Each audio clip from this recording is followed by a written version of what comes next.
Haleluya. Salam sejahtera Bapak Ibu, Saudara-saudari, keluarga GPDI Elsade Magelang. Tuhan Yesus memberkati kita semuanya. Kembali hari ini kita akan bersama-sama belajar firman Tuhan. Firman Tuhan saya ambil dari kitab Yosua pasal yang ke-13 ayat pertama. Yosua pasal yang ke-13 ayat yang pertama saya akan bacakan. Demikian bunyi firman Tuhan. Setelah Yosua menjadi tua dan lanjut umurnya, berfirmanlah Tuhan kepadanya, "Engkau telah tua dan lanjut umur, dan dari negeri ini masih amat banyak yang belum diduduki." Puji Tuhan, Bapak Ibu Saudara yang dikasihi oleh Tuhan, kitab Yosua merupakan salah satu kitab di dalam Perjanjian Lama yang menunjukkan bagaimana Allah mulai menggenapi janjinya kepada bangsa Israel. Tentunya kita tahu bahwa Allah berjanji kepada bangsa Israel akan membawa mereka ke sebuah negeri yang berlimpah-limpah susu dan madunya, ke sebuah negeri yang makmur, ke sebuah negeri yang subur, yaitu tanah Kanaan. Dan di dalam kitab Yosua ini, Allah mulai menggenapi janjinya. Bangsa Israel mulai masuk menduduki tanah-tanah yang ada di negeri Kanaan untuk menjadi milik kepunyaan dari umat Tuhan Israel. Di dalam Yosua pasal yang ke-13 ini menceritakan tentang yang pertama tentunya kita sudah membaca keadaan Yosua yang telah tua dan lanjut umur. Dalam ayat 1 dikatakan, tadi kita sudah membacanya dalam ayat yang pertama, bahwa setelah Yosua menjadi tua dan lanjut umurnya, berfirmanlah Tuhan kepadanya, "Engkau telah tua dan lanjut umur." Jadi ini menceritakan keadaan, kondisi Yosua, kondisi fisiknya yang sudah menjadi tua, yang sudah lanjut umur. Bapak Ibu Saudara yang dikasihi oleh Tuhan, tidak bisa kita pungkiri bahwa usia dapat menggerogoti kemampuan seseorang. Usia bisa membatasi seseorang dalam berkarya. Bagaimanapun hebatnya seseorang di masa mudanya, di masa tua tentunya kekuatannya akan berkurang. Di masa tua tentunya daya ingatnya akan menurun. Di masa tua tentunya kesehatannya akan menurun. Banyak keluhan-keluhan, sakit lutut, sakit boyok, pendengarannya sudah kurang, penglihatannya sudah kurang.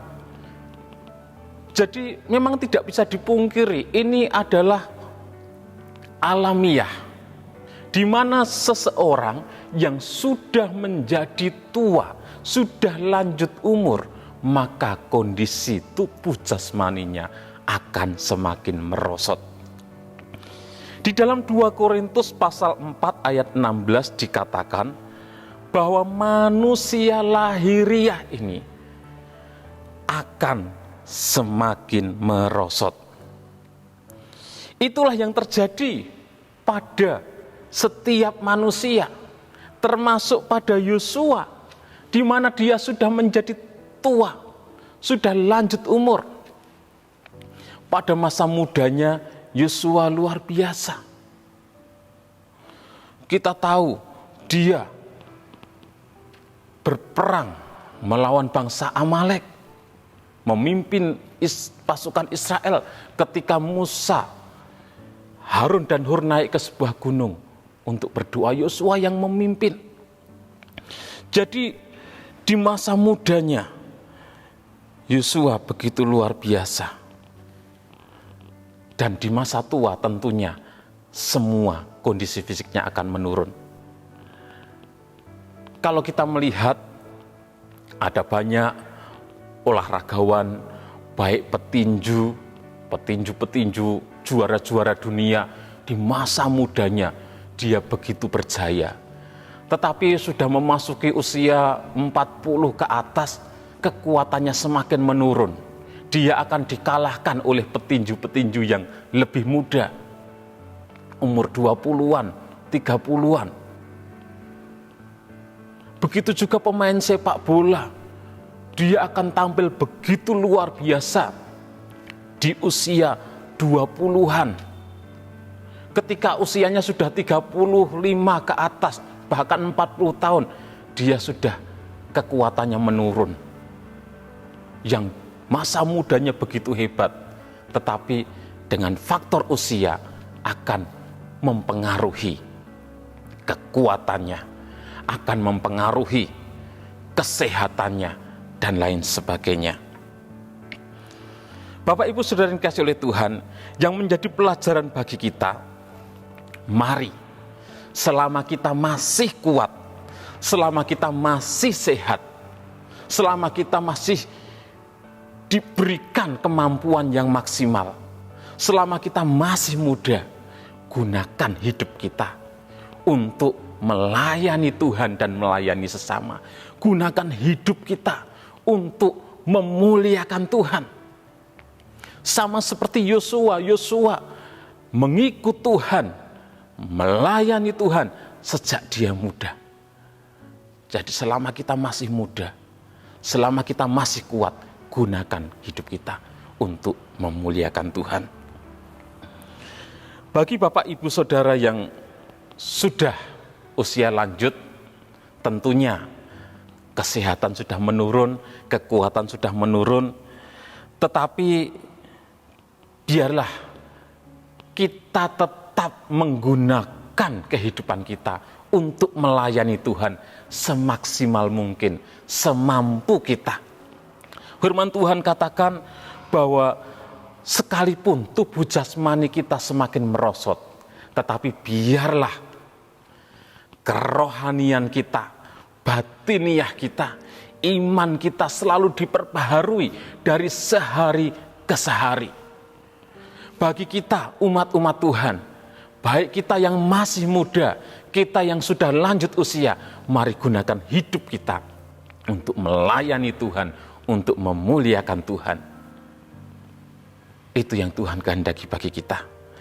Yang kedua, di dalam Yosua pasal yang ke-13 ini, yang pertama menceritakan tentang keadaan Yosua yang sudah tua dan lanjut umur. Yang kedua, tentang keadaan bangsa Israel setelah mereka menaklukkan tanah Kanaan, menaklukkan negeri Kanaan. Meskipun disebutkan dalam Yosua pasal 13 ayat yang pertama, masih amat banyak yang belum diduduki. Jadi mereka sudah menaklukkan tanah Kanaan, mereka sudah berperang mengalahkan pemimpin-pemimpin, raja-raja yang ada di negeri Kanaan. Tetapi dikatakan masih amat banyak yang belum diduduki. Kalau kita membaca di dalam Yosua pasal yang ke-5 sampai pasal yang ke-12, di sana menceritakan tentang penaklukan Kanaan, di mana bangsa Israel mereka mengalahkan negeri Kanaan, mengalahkan penduduk-penduduk Kanaan.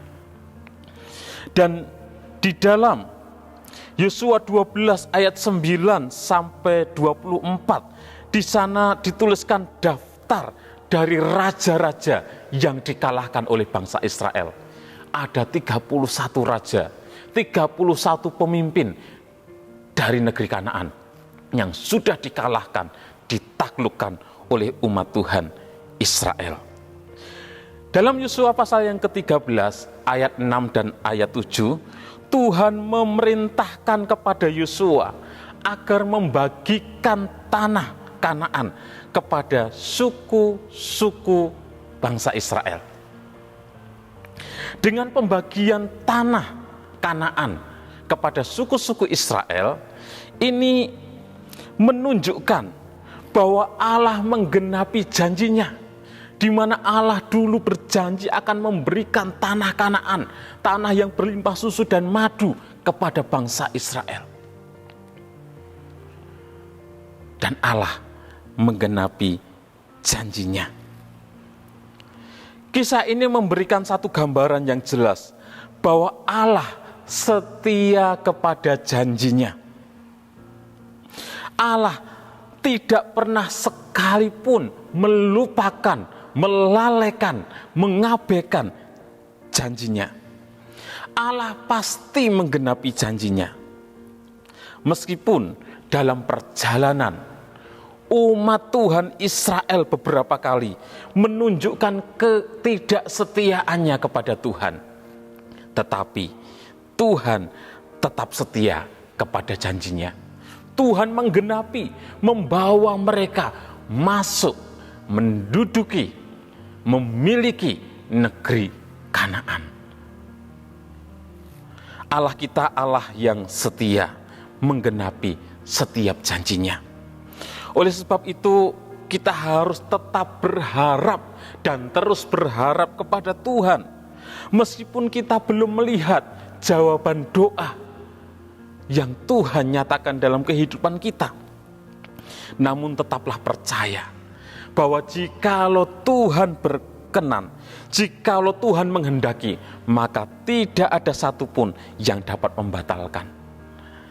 Inilah yang menjadi kekuatan kita, sebab Tuhan akan selalu memelihara kita, memelihara kehidupan kita. Dia Allah yang setia kepada janjinya. Pegang setiap janji kebenaran firman Tuhan, hidup di dalam kebenaran firman Tuhan, dan nikmatilah janji-janji Tuhan digenapi dalam hidup kita. Mari kita berdoa. Terima kasih Tuhan buat kasih setiamu, kebaikanmu bagi kami. Engkau Allah yang sudah menebus kami, menyelamatkan kami. Terima kasih buat setiap janji-janjimu Tuhan. Kami bersyukur punya Allah seperti Engkau, Allah yang setia kepada janjimu. Allah yang selalu menggenapi setiap janjimu. Allah yang tidak pernah lalai terhadap janjinya. Mampukan kami untuk menjadi umat-umat-Mu yang hidup taat, hidup mengasihi Engkau, hidup di dalam kebenaran firman-Mu, sehingga kami menikmati setiap janji-Mu digenapi dalam kehidupan kami. Terima kasih Tuhan. Terpujilah Engkau Tuhan, hari demi hari Engkau menanggung bagi kami keluarga GPDI El Shaddai Magelang. Engkau Allah adalah keselamatan kami. Engkau Allah yang menyelamatkan, Allah yang memberi keluputan dari maut. Dalam nama Tuhan Yesus Kristus kami berdoa bersyukur. Haleluya. Amin.